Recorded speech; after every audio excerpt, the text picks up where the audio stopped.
Nerves are useful for their purpose, but they are no substitute for brains. All right, here we go. I have to say, well done, Ray. Well done. Well played, my adversary. Well played. Phoenix isn't gay, but if he was, he'd pick Freemo. Oh yeah, he'd be living down there with you in the bunker, man. Woo! Once you go free, you always do the Z.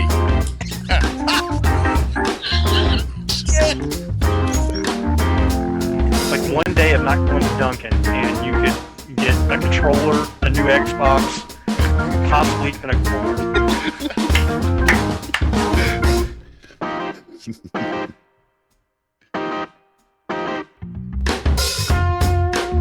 And now, the two guys that took 2 years to fix their audio problems. Welcome to BGFG episode 451. I'm your host, Chris Phoenix, and joining me, as always, my brother from another mother, Mr. Free Mosey. How are you doing this week, you Appalachian crazy man? I'm doing well, and that's Appalachian American. I apologize. I did not mean to insult y'all. Appalachian crazy man's not a thing. Florida Southern man's a crazy thing. Man, yeah, well, I was gonna say, crazy Southern man thing is a real thing, but it's a little further south than where I'm at. Okay, well that'll Florida work. Man, and you got Alabama man. Man, those are two guys you don't want in the backseat of your car on a road trip. Something's gonna go. Alabama man's okay, just don't disagree with him too hardly because they only know how to settle an argument one of two ways: you agree, or they beat a yes into you. Yeah, that's true. Florida man's just crazy. You never know what he's going to do, when he's going to do it. Florida man marries crocodile. What? Yeah. What? So how's your week been? Good week. We took the boys to the water park yesterday. Water parks are always fun. Remember going as a youth? Yeah, it was the first time. I mean, they're 1 and 3, so they're, on the young side. 1-year-old, his favorite thing was watching we were set up right next to a wooden roller coaster. Oh, okay. So we were close to one end where it makes its loop and comes back around. So Yeah. it would go by, and every time it would go by, he was like, you pick him up and hold him and watch him, let him watch it go back by the other way. Yeah. And he's just like, so yeah, he's going to be all about it in another year or two. But Nice. as a 3-year-old, he was a boss. Was he? To the little kiddie section. Oh yeah, we went to the little kiddie section first, and they had like 4 slides next to each other, just straight slides, like maybe 10 feet long, into a little splash pool. And then you go left and up a couple more steps, and there was a windy slide, a little bit bigger. So we walk him over there, and we're like, yeah, he's watching all the little kids go up and down the slides. And then he's like, can I go? And I'm like, yeah, go. Right. So he gets up there and he looks, and the kids going down the other slides, they got like floaties on and life jackets and different stuff. And he looks. Not yours, though. He looks over and sees the bigger one, and he turns around and he points at it like, can I do that one? And we're like, absolutely, big guy. Yeah, have at it. Let me get the camera.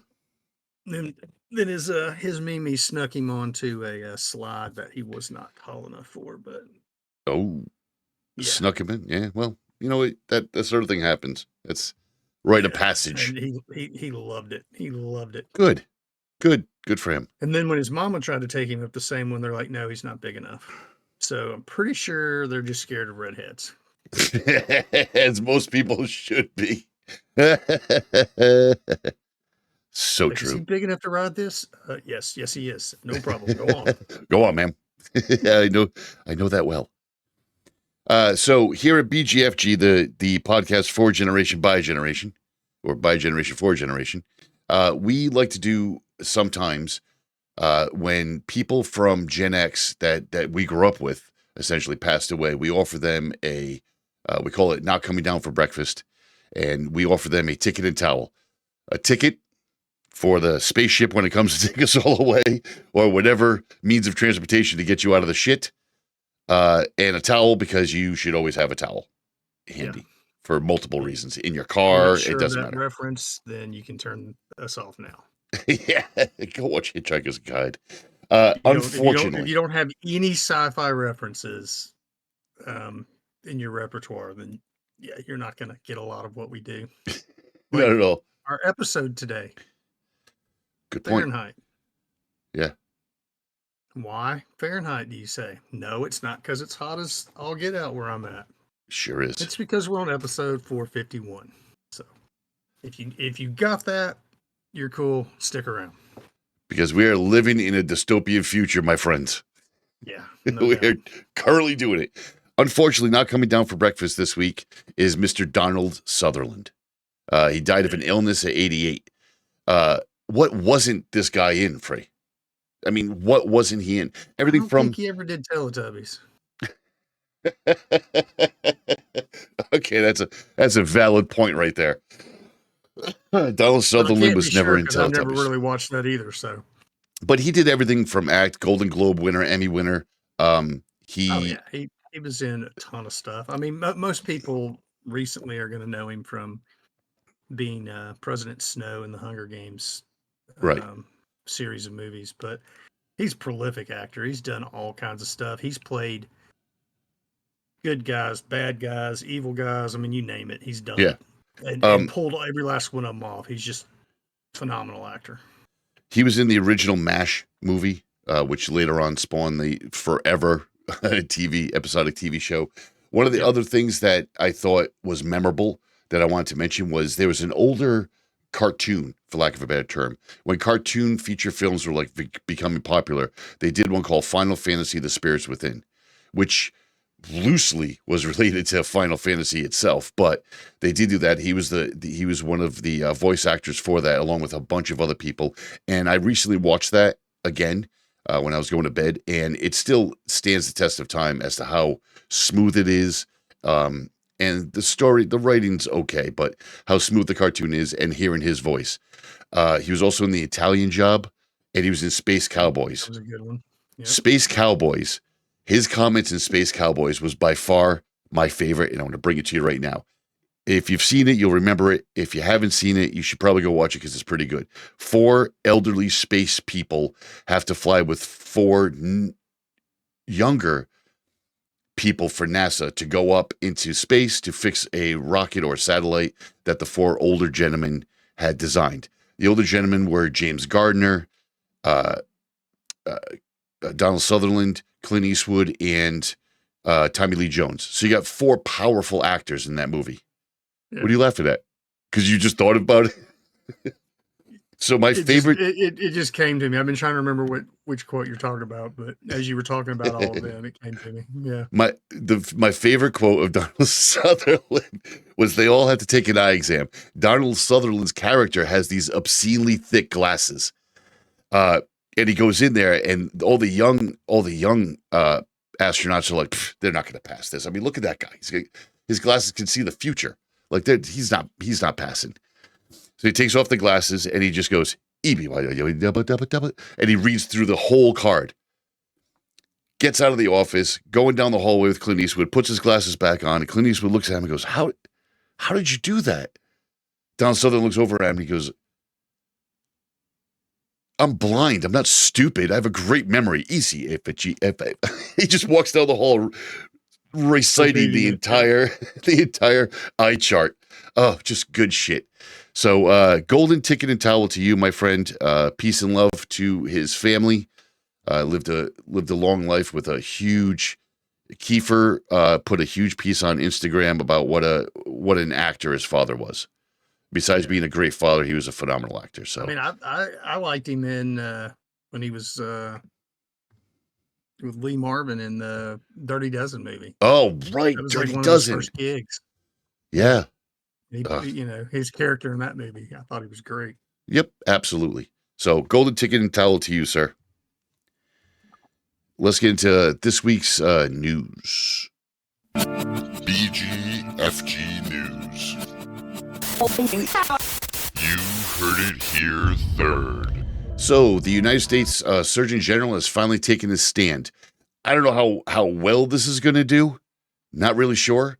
But the Surgeon General Vivek Murthy called on Congress to require a tobacco-style warning for visitors to social media. Now, just hold on a second. On the side of your cigarette packages, it originally said may be harmful to your health. Then it went on to change, and there was a bunch of different ones. Doing this for social media, I don't know how well it's going to work. Mental health crisis among young people is an urgent problem right now. I see it in my own family. I see it around town. I see it with people I work with. Again, this is a big difference, and this is so. Generation Xers that usually listen to the show, I shout out to Germany. We got a bunch of people over in Germany. We had to handle our own problems. It wasn't whether you were in crisis or not. You either got slapped or everybody just ignored it and told you to rub some dirt on it and continue on. There was never any really help. Now, the younger generation, granted, some of the snowflakes. Yeah, we invented the phrase "no blood, no foul." The younger generation, there is some of them that are just whining about everything, but there's some of them that have legitimate issues that we had to deal with and work out that need help. Sometimes you don't want to go the route that we went, you know? You want better for them. And blow always worked. Nothing will help you out and fix you up. But it is a crisis right now. And an important contributor to this problem is social media. Surgeon General's warning label requires congressional action. This would remind users that it is unsafe to be on social media that long. These kids are spending 3 hours a day minimum on social media. The Surgeon General said that is increased their anxiety and depression, and it's factual. My youngest right now, I've had to have conversations with him numerous times about people around town he's seen, or somebody said something about something that he might know about. Like, it's constant. We didn't have that. We basically went down to the park and somebody said, "Dude, I thought you shit your pants yesterday." "Oh, where'd you hear that?" "Oh, Bill told me. Billy told me over there." Billy, I want to go have a conversation with Billy. Yeah. You know, and you get that shit. The end of it. Yeah, and that was Gen X. That's how we squash shit. Nowadays, they don't have that luxury. You know, everything's more digital. It's put out there. We're the last generation that has thick skin, dude. 100%. Absolutely. I mean, millennials, you know, as much as we used to on them back in the day. I say millennials are learning. They're not nearly as bad. They're learning though. The older they get, the more they're like, Gen Xers are right. The older millennials get, the more they're like, oh, fucking Gen X was right. Yeah, son don't mess of a with bitch. those. Leave them alone. They will destroy you.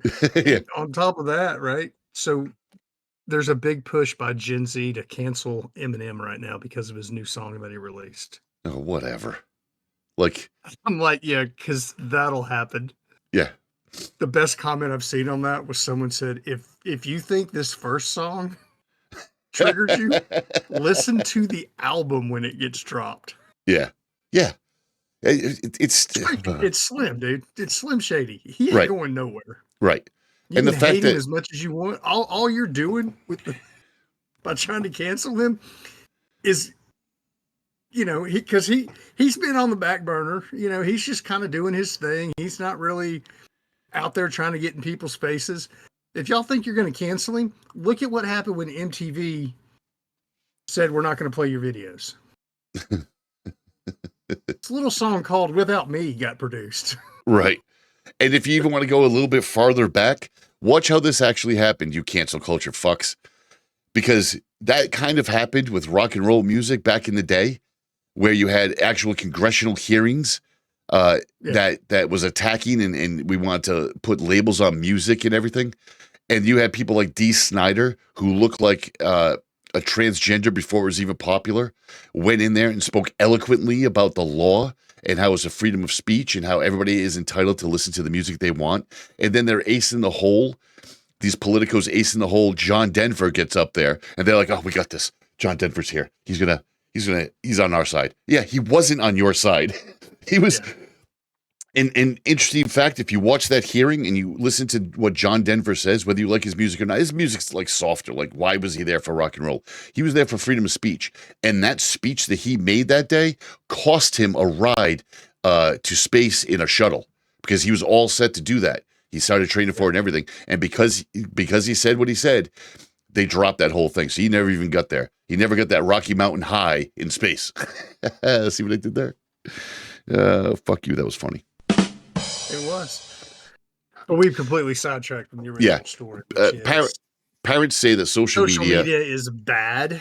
Get off of it. I'm happy. I'm always smiling. I'm on no social media. Never have been. Never will be. Look at my grumpy counterpart here. I'm on X. I'm not on any other social media, formerly Twitter, now X. I'm on there for just mostly pro wrestling stuff. But even then, I get stuff in my feed every once in a while that's like backyard fights. But why that one? Because I'm sure you can get wrestling stuff on other platforms. Because I don't like other platforms. I don't like TikTok. I don't like Instagram. I definitely hate Facebook. I want something quick that I can get. Is it because you know when you see something on X that it hasn't been censored? It hadn't been whitewashed? Sometimes it depends. It really, when you put it like that, it really depends on what you're looking at, what the feed is, who the contributor is. It matters. But back to this story, the Surgeon General did say that a label can create awareness, which it does. It's factual. But he does understand that the end, this is an issue for parents, and I've had people recently at my counter that were asking me about parental controls. I'm like, I don't know what to tell you. I said, it's either all one way or all the other way. Oh, you can't, there isn't something you can just turn on? No, it's not like that. Either I'm going to turn on the Microsoft one for parental controls and your kid's not going to be able to do anything. It's like S mode on steroids. They're not going to be able to do anything, and they're going to need your permission to do everything. And it's going to consistently flag stuff that your child has to look up for school. Consistently. Whether it's something about a war or something about politics. Or suck it up, Buttercup, and do it, because that's what being a parent is. Or you go the completely opposite direction where it's just free reign and they can see everything. And I've warned all my kids growing up. I'm like, there is shit on the internet that you cannot unsee. It's going to be with you for a very long time when you see some of this shit. So be cautious as to what you do. Go out and play. Go out and do something. Go ride a bike. Do something. Anything other than sit in front of that computer all day, every day. The Surgeon General went on to say that social media is compromising children's sleep and valuable personal time with family and friends, which is absolutely true. He also indicated that more research would be building anxiety and depression at record levels. It is. He also indicated that this is just the first step. More research will have to be needed to fully understand the true impact of all this. In other forward-thinking lawmaking, Maryland, of all places, is going to mass pardon 175,000 people. That is awesome. Well, I guess it depends on who he's pardoning. Well, come on. It's for marijuana convictions. These pardons forgive. Okay, yeah, these pardons forgive low-level marijuana possessions.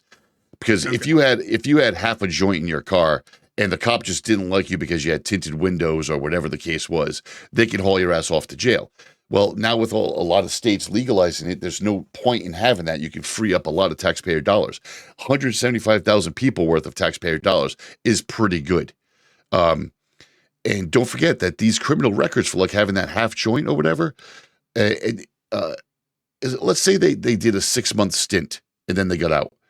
You still went in jail for 6 months. That is on your record. You're going to get denied housing, employment, education. That's a big deal for having half a joint in your car. I was about to ask, is it going to be a pardon, or is they going to actually expunge it? It's supposed to expunge it. The lower ones are supposed to be expunged as well. Because when you're filling out your application for whatever it is, a housing loan, a job, doesn't matter. You have to check that box of having a criminal record. Most of these HR idiots aren't going to even look into it. They're just going to go criminal record, and they're going to assume the worst. They're going to look at a picture of you or your name and just assume the worst automatically. HR is brutal. People do not know. One thing, again, we love our sidebars. One thing that really has been pissing me off lately is the fact that when I go to an interview, instead of going to talk to the IT people that I'm going to work with and work for, I have to be funneled through HR first, who has absolutely no idea what I do. And I'll give you a quick example. I had to talk to an HR person who barely understood what I was talking about. And they certainly were asking just the dumbest fucking questions. They kept asking, why does it say you're still hired here, but then you had another job? Because I kept that job part-time so I'd have some sort of income. Oh, are you still there? Yes, it does say that I'm still there, you fuck. I got an interview with the IT department, a follow-up interview, where they told me that I was one of 3 applicants, so they really didn't have any choice. They were going to interview all 3 of us anyway. But the person that I was interviewing with from IT formerly worked at the same job that I do.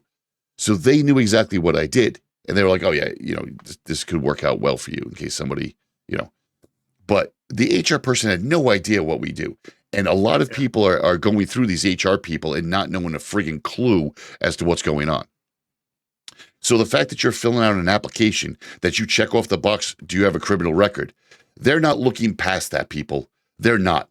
And you'll be lucky underneath that box if you have 3 lines to write what you were accused of. So they just don't care. And it sucks. And people are finding it hard. And this is coming from a state that has the worst records for disproportionately, did I say that right? Disproportionately incarcerating black people. Yeah. So the fact that you're going to have 175,000 people freed and expunged because of stupid situations like that, I think is great for that state. 100%. I think it's wonderful. Yeah. Do you have any thoughts on that? No, I mean, it makes sense. After they decriminalized it, and so this is, recreational use, whatever, however it's worded in Maryland. Yep. It makes sense to go back and say, okay, well, here's all these people that within, that are sitting there because of something that we've since decriminalized. So correct. Let's pardon them and let them get back to society. I mean, that's a whole chunk of prison people, 175,000. For those that are actually still in, there's some that are out that they're just going to expunge. Moving on, Apple Pay. I came across this piece of news. So Apple Pay Later was what you could use Apple Pay for, and it would allow you to break it down into 4 pieces, kind of like Pay Later or Zezzle or all these buy now, pay later type things where they break it up into things. So they announced Apple Pay Later was announced 2 years ago at WWDC. And after only 7 months of becoming available in the US, they decided to cut it off. They're not making enough money on it. They're not doing something on it. They don't like it. It's gone. I just thought that was funny because Apple's notorious. Partnering with a firm who's a heavy hitter in that field. Right. They're just washing their hands of it, honestly. They don't want to deal with it. It was just like with the Goldman Sachs deal. Like that deal wasn't panning out for anybody. It was more or less just a media coverage. Same thing with the Pay Later media coverage. Oh, I could pay with my Apple Card. Oh, I could pay in 4 payments with my Apple Card. So, and finally, I'm going to enjoy the shit out of this one. Who is worse, Fremo? Nancy Grace or Marjorie Taylor Greene? Well, that would imply that one of them was better. When you want to look at it, they are exactly the same as any number of other people in the media and in politics. They are pandering to a specific segment of the country, and their entire goal, along with the rest of them, whichever side of the aisle they appear to be on, they are simply trying to keep everyone divided, because if you keep us all divided, then you can continue to do the shady stuff behind the scenes that you're doing. Nancy Grace is a disgusting human being, in my opinion. And her voice is like nails on a chalkboard that's what to me. I'm saying. Either one of these, you can, on the other side of the fence, you got, here's some of the bigger names. Joy Reid, Don Lemon. All these different people. All they are doing is trying to keep a portion of the country angry at another portion of the country. That's it. That's all they're trying to do. Yeah, I absolutely agree. Now, I think There's Nancy a behind the scenes agenda that all the ruling class, for lack of a better term, they have an agenda, and they can continue to get wealthy at the expense of the rest of us, as long as they keep the rest of us pointing fingers at each other. Now, I want to make this clear because we have a lot of first-time listeners. We've definitely jumped up a lot in our listenership. But I want to make it clear that at BGFG and as Gen Xers, before or after I said, give me a tactical team and ask no questions. it was ironically after. Yeah, exactly. But I want to make it clear to have a team. that here at the show, BGFG, as Gen Xers, Fremo and I, we don't put on the show political sides. This is not about politics. This story that I'm about to say, it's not about politics. Yeah. It's about the way things, because everybody has an opinion, and that's awesome. And that's the best part about our generation, is that we allow everybody to have an opinion. We don't beat you down because it doesn't agree with us. We just go, okay, let's agree to disagree, and we move on. But with this, it's not about politics. It's about two people, Nancy Grace and Marjorie Taylor Greene. I prefer the way I say that. Which is? You say, let's agree to disagree, move on. Yeah. You're an idiot, and I can live with that. Okay. Yeah, that works too. But these are two disgusting human beings. Before I play this clip, because I did grab a clip of her, before I play this clip, I watched a video of Marjorie Taylor Greene following somebody from one of the school shootings about a block heading to a congressional hearing, and just about, I'd say 15 steps behind this person, just badgering him nonstop. Yeah, I've seen like, that. Holy shit, lady. Regardless about the politics, what the fuck are you doing? Especially since she is a representative from Georgia. You are not representing Georgia well if you're harassing people like that. She said things in congressional hearings that other representatives are like, hold up, hold on, let me attack you back. Let me clap back. She recently attacked Dr. Fauci. Now, you can say whatever you want about the whole thing that happened during the pandemic with the CDC and Dr. Fauci, whatever else. The bottom line is, whether you agree or not, Dr. Fauci was doing a job. That was his job. He was doing the best he could with the information that he was being told. It doesn't matter that there was other individuals, political individuals, had their own agenda, like Fremo's saying, that were spitting out stuff. It doesn't matter. Dr. Fauci was doing the best he could with the information he had at the time. Now he's in front of Congress. He's retired from the CDC. They pull him into a congressional hearing, and Marjorie Taylor Greene she was literally acting like a fucking child. So here's a clip of her talking to Fauci at this congressional hearing about COVID. Do you represent science, Mr. Fauci? Yes or no? No, that's not a yes or no Yes, answer. it's a yes or no. But this is science. What does dogs have to do with anything that we're talking about today? These are scientific experiments. You're not doctor. You're Mr. Fauci in my few minutes. He belongs in Don't prison. suspend. I've instructed her to address him as doctor. I'm not addressing him as doctor. Is this what we have become? Is this what we have devolved into? We should be writing a criminal referral because you should be prosecuted for crimes against humanity. You belong in prison, Dr. Fauci. Yeah. Belong in prison. The man's doing his job. Well, I mean, I'm not even calling him doctor.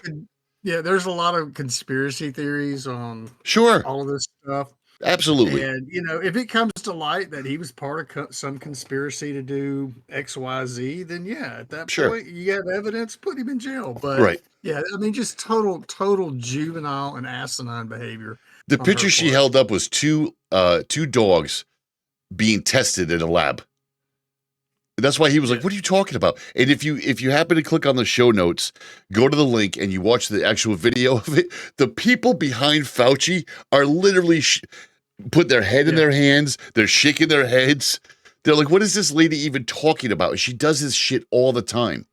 Barrett. You've got, she's probably the worst out of all the ones on the one side of the aisle. On the other side of the aisle, you have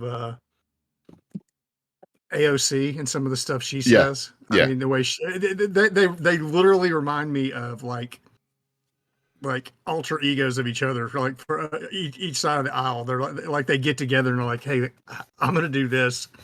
See if you can top that." Yeah. Just acting stupid. And then in the middle though, just I know we promised not to get political, yet we somehow went down this path. In the middle, you have Lorraine Bobert, who in almost every video I've seen of her getting trounced by somebody, it's some veteran congressperson that just kind of looks at her going, "How did you get here? Why are you here?" Because she has no clue. She'll spit out stuff that's not even like they stopped fact checking her. Lorraine Bobert. They stopped fact checking her because it's find anything close to a fact. Because it's never factual. All right, that's enough of that. I don't want to get too far into that, but I just thought it was terrible the way she attacked. Even if you were going to do that hearing, like Freemo was saying, and you're going to do an investigation, do a proper fucking investigation. Yeah. Don't just attack somebody like that. Be professional. I mean, that literally is just childish behavior. And I'm not calling him doctor. I'm not calling him doctor. These are the people that are running our country. Yeah. That's the sad thing about it. And they are getting more and more just divisive and petty over, like, honestly, the whole cancel culture thing has infected them. They don't want to actually solve anything. They just want to blame people and prove that they're right. And, I got you canceled. And, it's sad. It's sad. I think this week's music that you picked is perfectly appropriate for the topics and conversations we've had today so far. Even the title of the show. Gary Clark Jr. covering the Beatles' Come Together. Because that's what we really need to do is literally come together, people. And we need to do it before we come across some other spacefaring culture people species that's going to look at us and think of us as like the trailer park trash of the universe.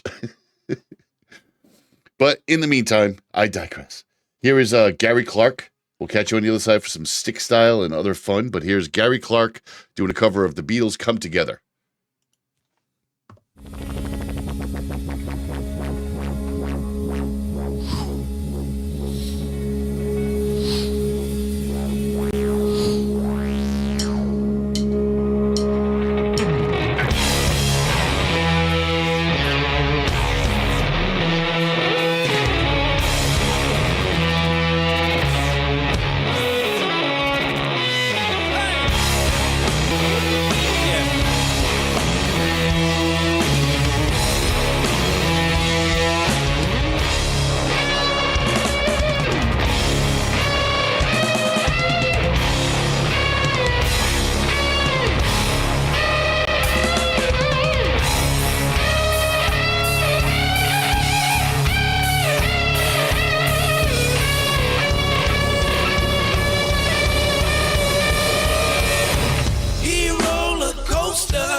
Oh, that's it right there. Gary Clark.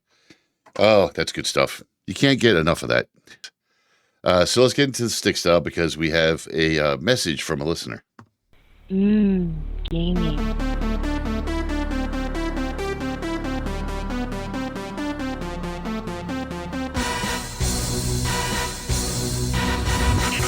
So, hot off the presses. So this is either actually something good or astronomically asinine because we never put the hate mail on, which is what we normally get. So this is from at Mike.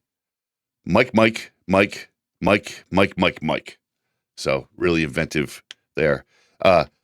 they were commenting on how often and how all the time we and Wait, every how many week. mics was it? 2, 3, 7. So that means he tried at Mike, it was taken. He tried at Mike, that was taken. At Mike was taken all the way up to okay. Yeah. So they did make the comment that we talk every week about Starfield and about Helldivers 2, and we should probably change it up. Now, I do admit we talk about it a lot. They're two great games. But I see the point, and we always listen to listeners for the most part into how we always kind of listen to them, but do we ever actually enact anything? I guess apparently we're going to start. Well, it's not even that. There wasn't really any Helldivers or Starfield news right now, other than status quo. Hey, did I tell you what happened on Starfield earlier this morning? And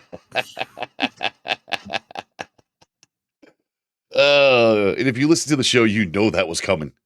You just know it. So first up in Stick Style this week, Forza Motorsport Update 9 is out. Again, wonderful racing game simulation. This one's all about endurance racing. So you get the Endurance Sebring track. You get a 2024 Porsche number 5 Porsche Penske Motorsport 963 and a custom Porsche racing suit. There are also updates to Nordenshelf and Laguna Seca in this. You get they also threw in a rainbow driving suit. Bridgestone Rivals event will bring you a Bridgestone racing suit if you complete it. All in all, a lot of bug fixes, but again, constantly updating that game. And that game's old. Like at this point in game wise, Forza Motorsport is older. And then, not to be outdone, Forza Horizon 5 has some updates. Another great game. If you just want to race around, Horizon 5 is the way to go. They added iconic cars from movies. So they added the Back to the Future DeLorean, one from each movie, actually. So that's kind of cool. The Jurassic Park Jeep and Kit from Knight Rider. Also available in the update for Horizon 5 is the 2024 Mustang Dark Horse. That should be sweet. Kind of want to try that one out. 23 Hyundai Iconic, 21 Yaris, 2023 Porsche Taycan Turismo Turbo S, and the 23 Kia EV6 GT. All the cars will be coming by the end of the month. The best thing about this pack is the DeLorean and how they have all the different versions, and all of them start shooting sparks and stuff at 88 miles an hour, which I think is a fucking phenomenal touch. Also this week in gaming, we're going to talk a little bit about Elden Ring. Fortnite had an update. Yes, I don't want to throw that out there. Well, I didn't want to talk about it yet because I just was trying to download it last night and I never even got to play it. But it's supposed to be really good with Metallica in it. I'm just trying to be current. Oh, Mike, he's not going to let this go. Guaranteed. It's going to be like weeks. You're going to hear about this. So Elden Ring players are struggling a little bit right now. Elden Ring is a game that I personally have not played. It just doesn't interest me. But they're struggling right now. Before you can start working on the new downloadable content, Shadow of Erdtree, you have to finish killing Mog, the Lord of Blood. And according to Steam numbers, only 38% of players have even done that yet. So you have to finish one part of the story. I would be one of those. Because I don't play games the way that they want you to play games. I play games my own way. I actually try to break them every time I load them up. I can vouch. I can vouch for that. And as much as we didn't want to talk about it, Starfield's a good example of how Freemo likes to break a game, because that is broken on you. And apparently, it's not easy to kill this last guy, before you play the downloadable content. So I do appreciate a game. You can load this game first times and have this guy dead in 30 minutes. You can, but that's if you want to speed run through it, which is fine too. But I do appreciate a game that makes you play the game in order to get to the downloadable content.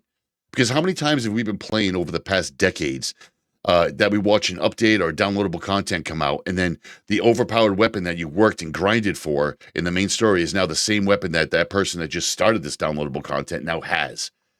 It's quite annoying. Destiny 2 is notorious for that. I mean, not to get all whatever on you, but if you agreed to play the game and you paid for it, and that's how they want to do it, well, yeah, come on. If you're sitting there working on something, if you work free in your game Starfield, there you go.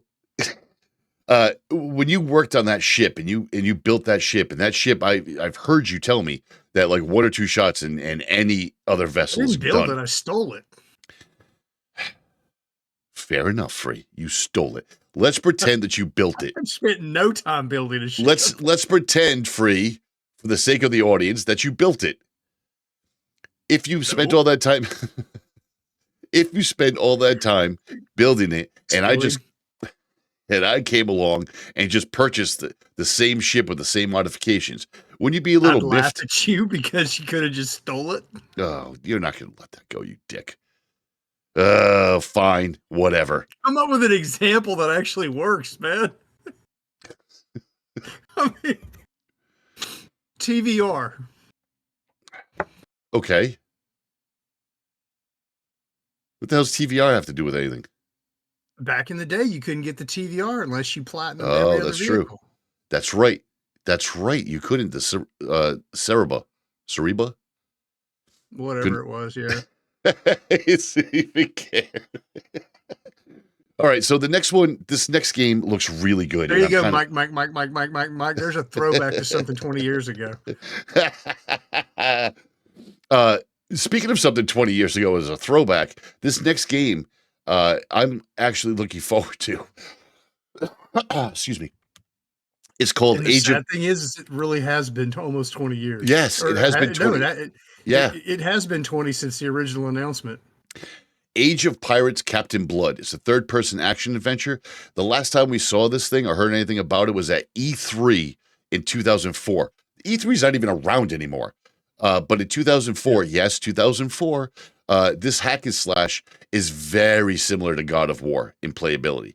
And if you like that kind of hack and slash, then this one's definitely for you. It's now called Captain Blood, releases this fall of this year. No word yet if it's going to be on Game Pass or anything, but it is. You can watch the video in the show notes, click on the link. I'm looking forward to this because I will always hold a spot in my heart for Sid Meier's Pirates. I think that is a Pirates Gold, I think it was officially called. I think that was the pinnacle of pirate games. You can say what you want about Sea of Thieves. You can say what you want about Skull and Bones. All of that stuff. I think Pirates Gold was just ridiculous fun. It didn't have phenomenal graphics, didn't have great gameplay. It hasn't aged well, but you can jump into it. And if you're willing to let that stuff go and work around the graphics compared to today's graphics, it is a fun game to play. And I think this one's going to be right there with it. I'm going to have a hack and slash style game like God of War set in a pirates theme.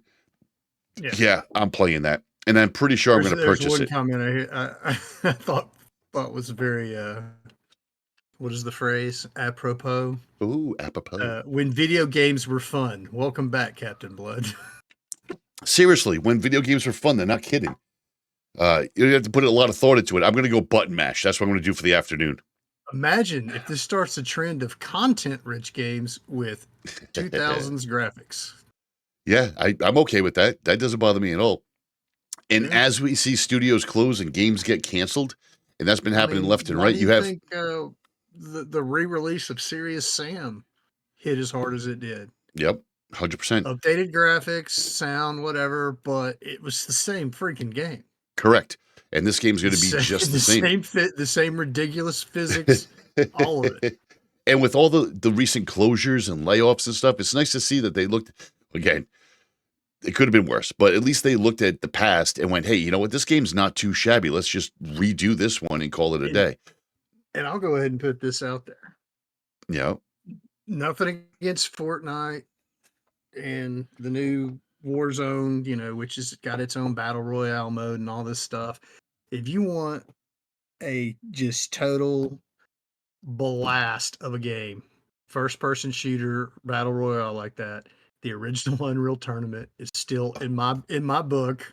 Oh, the number so good. one. That's why I like Splitgate, because it reminded me of it so much. It even had some of the same the sounds and voices Yep. and stuff Yep. were literally from Unreal Tournament. But I mean, And X Defiant, not and- to mention it gave us the Unreal Engine.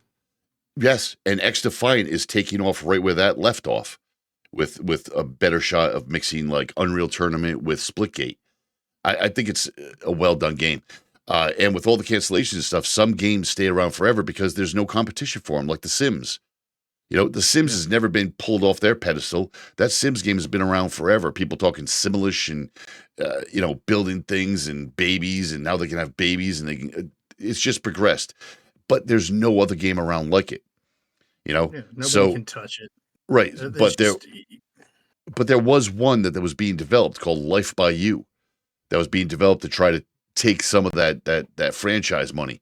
And you'd hope that it would put life back into a Sims franchise, because then they have competition. Nothing's better for games or anything in life than competition, because it drives the prices down and makes people work harder to be better. Sims was so far ahead of their time with that, with Right. their concept and with the way they went about it, and the fact that anything goes. If you could figure out a way to make something happen, it happened. Right. I mean, you built a house. I never really got into it too much, because I always thought, like, my life is hard enough. I don't need to sit down to quote unquote relax at the end of the day in a simulation of another life that's probably better than the one I currently have. But I get the or it turns allure. out even worse. I get the allure of it. And start this game, this new game started development in 2019 by former Sims lead and Second Life creator Rod I'm Humble. getting a divorce. For real or in Sims? Yes.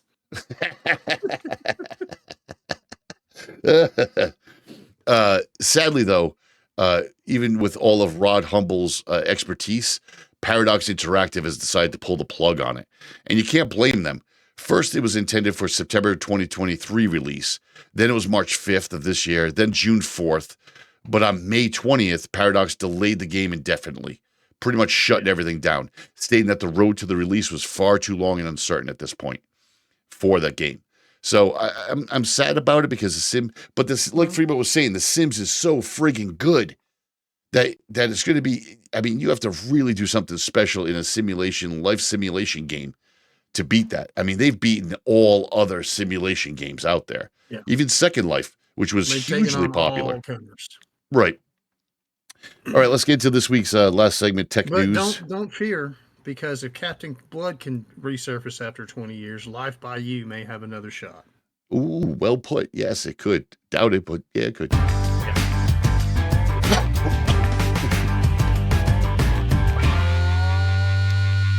First up in this week's Tech News, I am extremely excited. One last thing, Mike. I do remember talking about Age of Empires last week in the New Age of Mythology. So I'm just saying. I don't know when this comment was posted, but first up in this week's Tech News, I am super excited for this. Oculus is owned by Meta. PlayStation VR 2 is damn near dead, owned by Sony. And who the hell wants to pay $3,800 for Apple Vision Pro? And again, there's a new kid on the block. The Halo lens is dead. Yep. There's a new kid on the block, and everybody's talking about it. It's called Big Screen Beyond, the world's smallest VR headset. If you're watching the show on YouTube, you'll see the picture on the screen. If you're listening to it when you get to your place of work or home or whatever, and you get a chance to click on that link, click on the link, because this is amazing. It's the world's smallest VR headset. It's 6 times lighter than other headsets. And it really does look more like glasses than wearing ski goggles or a mask. It looks like glasses. It's an OLED micro display at 5120 by 2560. Now, just to give you perspective, the PlayStation 2 VR, which I have right over my shoulder, that I use on the PlayStation 5 for racing games, is only 2000 by 2040. And it looks, you're sitting in the game, you're like, this looks great. This is 5120 by 2560. Yeah. It's got a 90 hertz refresh rate, which is perfectly acceptable. And it's got a 102-degree field of view. Proximity sensors. Pretty wide. It's pretty wide, yeah. I mean, that's pushing peripheral. That's almost getting into the peripheral vision zone. Yeah. And it's got proximity sensors. It's got a fiber optic cabling running throughout the headset and then out the back. Now, after you order the headset, you're going to get an email inviting you to use an app to scan your face. So using the iPhone's True Depth camera, free. Does the Android platform have a True Depth camera? I'm sure with the thousands of Android options out there, I'm sure someone's had something better than that for years. Nope, they don't. So. Are you sure? Of course I am. Do you really want to throw that out there? Not really. Okay. Okay. I'm just saying that, using the iPhone's True Depth camera, you take a scan of your face, which generates a 3D model. The result is a face cushion that when you order the device, they make a custom face cushion for you. So there's no light leakage, and it fits your face perfectly, which I think is huge. There are speakers built into the headset itself, very small speakers. But if you want immersive audio, there is an audio headset available that you can buy with it that kind of attaches and replaces the current strap that's on it. One of the claims to fame on this unit is that it's easier to wear because you don't have that over the top middle band to hold that the heavy weighted goggles that you're wearing from all the other manufacturers. So this is really cool. It's well designed over the ear speakers on the audio extra part that have sliders on the speakers. You're going to get that perfect fit every time. And once you see the picture of the add-on earphones, they're over the ear, and they have when you see the slider, you're going to be like, oh my God, that makes perfect sense. It's not like your normal headphones. It's just you'll see. It supports full Steam VR, and it works with Steam VR base stations, controllers, and accessories. So if you're into the Steam VR set, you can get a headset like this and just be total immersion with a very lightweight that looks like you're wearing glasses. It's $1,000, which really isn't that bad when you look at what you get. It's $1,000, or you can pay $32.23 over 36 months. Unfortunately, you're not going to be able to use Apple Pay later. But that was also funny. It was. The audio. You got a smile and a chuckle out of me. Good. The audio headset that we were talking about just a moment ago is an extra $129. So that would bring it up to all in, probably you're looking at about $1,300. Still not that bad. If you are really, really, really into VR gaming, then you're going to have the option to not invest. I shouldn't say that. You don't have to worry too much about upgrading your gaming PC, because you can put something like this on and have decent stats in your PC and still be able to run it without a problem. Audio is going to be 3D audio. It's really, really, really good. I'm excited about it. Like I'm really thinking about saving up and getting it when it comes out. I think it's really cool. It turns out you're right, because Samsung quit putting the depth sensor cameras on their phones back in 2022.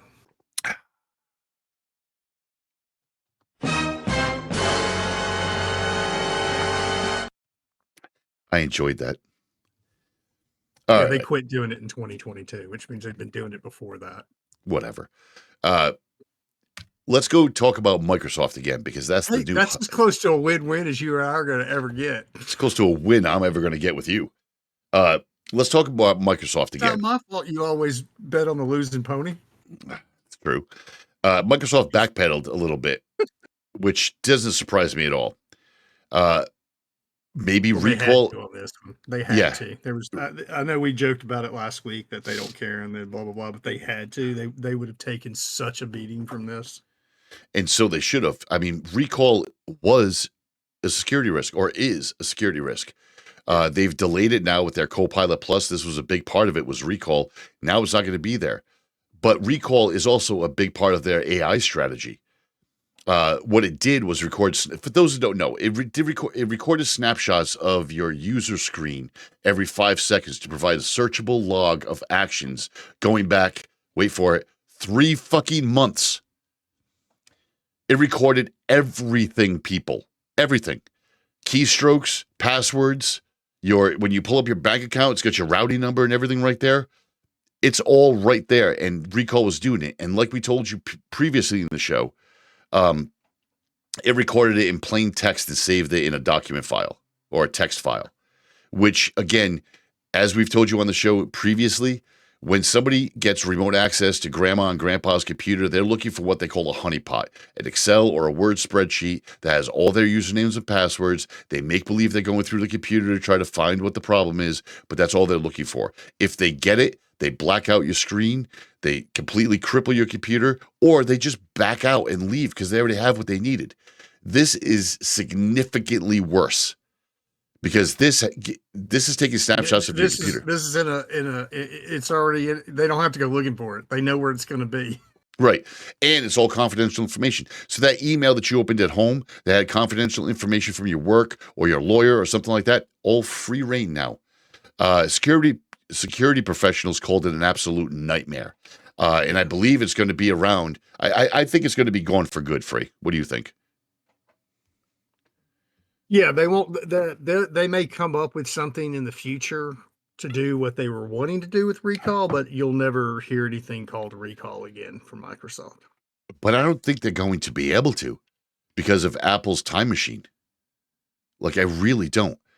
There's no doubt Apple made Apple's patents. Going to use their time machine to keep it from happening? Nice, but no. No, what it is because they need to be careful with messing with the past. Yes, butterfly effect. I agree with you 100%. I mean, if they go back and try and stop Microsoft, they could end up not existing themselves. Okay, Free. Let's pull it back a little bit. Seriously. I know this. They go back. They mess with Bill Gates. Bill Gates doesn't give Steve Jobs the loan that he needs in the 90s. Okay, that's not untrue. That's not untrue. Saying. I know. But let me reiterate for the listeners Bill that still wakes up in the middle of the night sometimes going, why did I ever give him that money? That's true. But Apple's time machine, for those who don't know, Apple's time machine is a backup device. And usually like up in the production, the production computer that I use sometimes, the Mac Mini, has Time Machine on it, and what I have is I have an external Western Digital Black Series external hard drive connected to the Mac Mini that runs or keeps Time Machine. So let's say I delete a sound clip or I delete a document that I needed.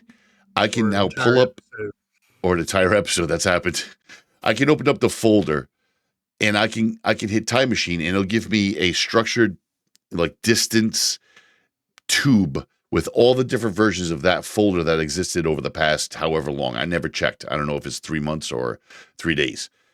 But I can go back until I see that file pop back up, and then just hit save, and it will just keep that folder exactly there. Now, between the time that I deleted that document and present time, all that stuff that I did was gone because it's basically taking a snapshot and bringing it forward. That's how Time Machine works, and I can't see how Apple wouldn't have that patented. I cannot see how that doesn't happen. Well, they can't because that already exists in several other platforms on the database side. That's how you can do database recovery is with snapshots. I get that. You're taking a snapshot of the database. I 100% get. That's all Time Machine does. It takes a snapshot of whatever you tell it to take a snapshot of. But they probably have a patent on the way it's done. You know what I mean? With that image and that forwarding and back and forth. Or they're using someone else. They're paying someone else for their proprietary snapshot technology already, so it's not theirs. I agree. I see. I just think it's with the way Apple runs their business and the amount of lawyers, an entire floor of lawyers they have at Cupertino, it's not surprising they're going to keep a close eye on this. Because if they can have a legitimate argument in court, and this is the way big business people, this is the way it works. If Apple can create and prove that they have a legitimate patent infringement on Microsoft, and they sue Microsoft gets the papers of what Apple's complaining about, and Microsoft goes, yeah, we did that. We can't really complain about it. It'll never go to court or anything, but it'll be millions and millions of dollars traded within two companies. And just like, hey, you can't make recall anymore. But this was a big portion of their AI, push that they're doing right now. And it goes back to what we've said many times about AI. They're moving way too fast. Yeah. And they're making mistakes with it. And here's a prime example. Yeah. The next story is another AI example of stupidity. It seems like now, in the realm of companies releasing AI that makes sense or not, they're doing it just to say that they were the first to create the AI model of A, B, or C. And this is First Horizon Bank is now using AI to see if you're stressed. Designed to keep call center agents relaxed over their shifts, the AI monitors various markers like voice tones, responses to customers, and so on. Then the AI will change your work computer screen, shut off your phone system, and show you peaceful montages to relax you. I cannot wait for the first wrongful termination lawsuit because some dude figured out all he's got to do is alter his tone and he's out of the call mix for 15 minutes. Yeah, and that's all he does. He takes his 15-minute relaxation period. He takes the next call and immediately. I know. And the funny thing, today? I watched photo montages for 8 hours. Well, 7 hours and 42 minutes. The software spokeshole for it said, and I quote, "Different people break at different breakpoints," unquote. I thought this was the shittiest way to explain something. How about you become a better company so there isn't so many irate customers? I don't know, maybe stop outsourcing everything to other countries? Just food for thought there, people. Maybe people won't be upset. This is, again, another one of these AI ideas that's just, it's what? I've had to call my own company and been on the phone with an outsourced overseas call center. Here's an idea. Quit employing Gen Z in call centers.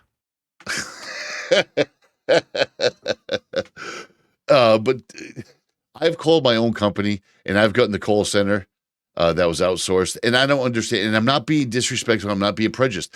I don't understand what they're saying. Sometimes their accent is so unbelievably thick that I don't know what they're asking me, or their microphone is right up on their face and I can't understand anything. I can't understand what you're saying, and they get frustrated. Then they transfer me to somebody else. So I can see where this is going. But again, if you want those call center people or the customers to stop being stressed, stop doing stupid shit. You know? And speaking of stupid shit, and if pretty pictures don't work for you, then maybe a little office nap will help, Free. We're trying to help you here at BGFG. You could use the Opus Bed, Free. Opus claims that in as little as 7 minutes, you'll feel refreshed. You have immersive sound, you have vibration on what can only be described as a single-sized bed with triangles that you sleep on. Now, I have a picture of it opened in the video portion right now, and then here is a picture of it closed. So you can roll it up because it's all triangles. You can roll it up and stash it in a corner if you want. It's got a box quilted high density foam. It's got Bluetooth 4.0, a 3.5 millimeter headphone jack, 2.4 gigahertz Wi-Fi. And what it does is when you're stressed, you can lay down on this with a mask on and headphones on, and it'll play wonderfully calming music for you. It'll vibrate the bed ever so subtly to relax your body so you can get back to work. So, yes, you used to work an 8-hour day, but unfortunately you took a fucking nap in your office, so you'll be working a 10-hour day now because they need their 8 hours of work. Originally, this was $2,500, but it is on sale right now, Fremo, for the low, low price of $2,000 to have essentially a fucking cot in your office that you're going to put your own damn headphones in anyway. Whatever. I mean, yeah. Okay. And don't worry, Free.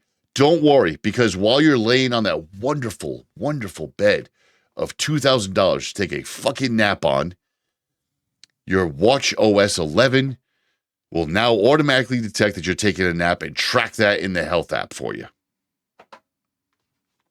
What do you think of that, Free? I think that coupled with company software that people are regularly being told they need to put on their personal phones. That pisses me off. That really pisses me off. Oh, I have been very unshy about telling everyone I wouldn't put that on my phone. Nope. Where I work, you have the option of putting it on your phone. How do I do this, that, and the other? Just do it through a web browser or use one of the kiosk machines that's at every location that we have. Correct. We have Telzons. Once you put this on there and you hit yes to this, you have now given us access to your personal device. We can remotely wipe it. We can remotely collect data from it. We can track location. And they're really, yeah, 100%. 100%. I would not put any of this on a personal phone. And if they tell you have to, they are wrong. Those of the younger coerced. Those of the younger generation that may be confused. Property. They cannot tell you what to do with it. You may be confused because you're not in the status quo. Let us Gen Xers help you out here. Here's what you're going to do. You're going to go into work here and tell them, I'm not going to put that app on my phone. I'll use that kiosk, or I'll use that Telzon, or I'll use that handheld, because the app is most likely on that, and I'll just use that because that's company equipment. Then when your boss tells you that you're going to put it on your phone because that's policy, before you say anything, just tell them, I have an issue right now. I need to take a moment for personal growth, personal time. You're stressing me out. Then you're going to go into the back room of wherever establishment you work. You're going to make sure that you have your Apple Watch on. You're going to lay down on your wonderful Opus Bed. You're going to stretch that out. You're going to put the mask on. You're going to listen to some things. You're going to feel a lot better about yourself in about 15, 20 minutes. You're going to wake up refreshed, a shit ton poorer, and your boss is still going to be riled and angry. But don't worry. You've taken the steps to feel better. Hey, whoa, don't go on social media to tell everybody how you feel, though, because that's part of the problem. So just stay on your Opus Bed and relax. Let the vibrations and the wave sounds soothe you into compliance. Yeah, it's absolutely ridiculous. Yeah, you have no words. Shenanigans companies are trying to do by telling you have to have a phone, you have to put these apps on your personal device. Not true. People don't believe it. No. If you want to provide me with a company phone, I'll be more than happy to carry it when I'm at work. Show me in the policy notes where it doesn't say you can put this on your personal device to where it says you will put this on your personal device. Because at that point, you contact HR and your lawyer. Because they cannot make you do that. They cannot force you to do that. If it's a work app, for instance, if you have the company app. All you have to say is, I don't have a personal phone. Well, what's that? That's not mine. I'm borrowing it. Good point. All right, Free, do you have anything else this week? Oh, I got several things that I'd like to say at Mike, but I'm not going to right now. I'm sure he's a good person. All right, that's it for this week. I appreciate it. I appreciate the feedback. But you better make sure you come correct, because we talked about a whole lot of stuff other than Starfield and other than Helldivers. Do we talk about that also? Yes, we do. Because that's what we do right now in our time, and this is our show. But we will continue to bring you updates on other things as well. Oh, that's going to give me some hate mail. Oh, that was. You held on to that. Does it feel better now? You feel better? Feel free to edit that part out if you want to. I saw your face. Nope. Your opinions are yours. All right, that's it for this week. Tents down. Show's over. Whoop, whoop. So you can find more of this garbage at bgfgonline.com. You can also send us an email with your questions or suggestions at bgfgshow@gmail.com. Find our podcast on Apple Podcasts, Spotify, Google Podcasts, Stitcher, Overcast, Podcast, Castro, Castbox, Podchaser, and YouTube. Thank you for listening.